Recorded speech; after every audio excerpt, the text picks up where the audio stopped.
પોરબંદરના વનાણા ગામે રહેતી એક યુવતીને તેમના પતિએ નશાની હાલતમાં ઢોરમાર માર્યો હતો તેવા આક્ષેપો સાથે આ યુવતીને હોસ્પિટલમાં સારવાર માટે ખસેડવામાં આવી હતી।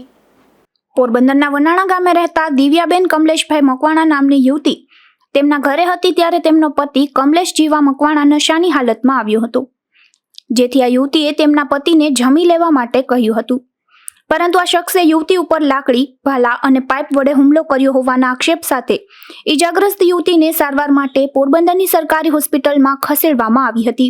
આ યુવતીએ એવું પણ જણાવ્યું હતું કે સતત 3 દિવસ સુધી ઘરમાં કેદ કરી પતિએ માર માર્યો હતો। દિવ્યા કમલેશ મકવાણા, હું વનાણા હાહરે છું અને આમેડી ગામની દીકરી છું।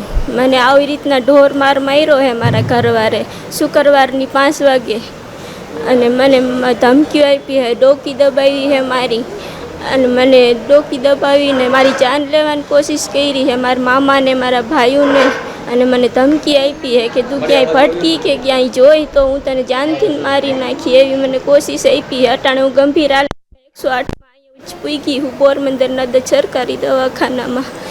મને જેવી રીતના મારી આવી રીતના ઢોર આજે 8 વર્ષ થયા મારા લગ્નના 8 વર્ષ થયા મને આવી રીતના જ માર મારે છે। આ યુવતીના લગ્નના 8 વર્ષ થયા છે અને યુવતીના જણાવ્યા મુજબ તેમનો પતિ અવારનવાર નશાની હાલતમાં હુમલો કરે છે। અશોક થાનકી, ગુજરાત ન્યૂઝ, પોરબંદર।